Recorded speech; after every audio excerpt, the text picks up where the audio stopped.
Hi guys. So I'm going to try and do my best not to step in it this week, but no promises. So this week, just today actually, there was a big article in the New York Times about trans men at women's only colleges. And it's specifically talking about Wellesley, which is all women's college that's on the East Coast. And it discusses the commencement ceremony that they have every year.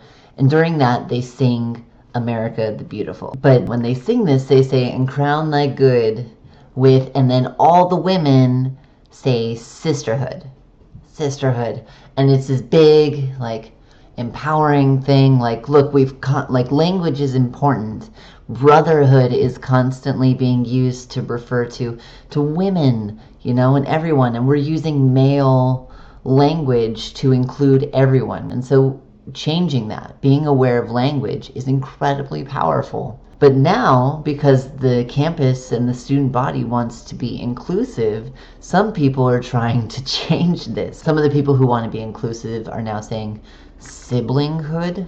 That's a way of not even gendering it, but just saying, we're here together, we are brothers and sisters. And at the same time, some of the trans men on campus say that's not going far enough. Like, we're not looking for siblinghood, we're not looking for sisterhood, we're looking for brotherhood. Like, we're looking for validation as men. And so they're yelling out brotherhood, and other people who want to be inclusive are yelling out siblinghood, and women who want to be empowered and change language are yelling out sisterhood. And in the end, like, you can't hear what anyone is saying.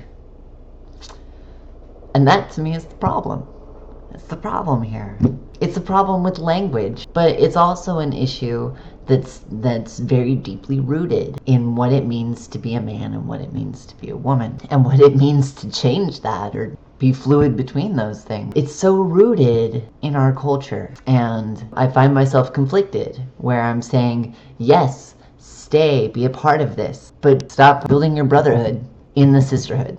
It's not just a college thing. This isn't just about women's colleges. This is a bigger issue than that. Trans men traditionally have been very welcome in women's spaces, more so than trans women have actually been welcomed in women's spaces.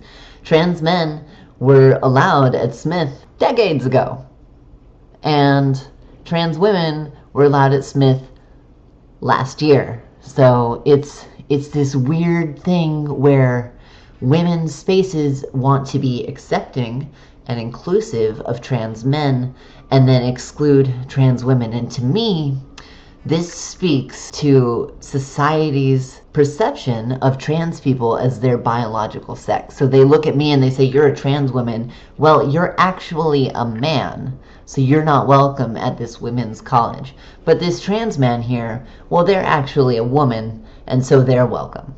And that's sort of the problem. So on one hand, I want to say, like, look, if it's a women's only space, it's a women's only space. Trans men aren't women. They're not women. I don't know. It's this weird thing, trying to fit non-binary people and trans people into binary spaces is always going to be a complicated issue.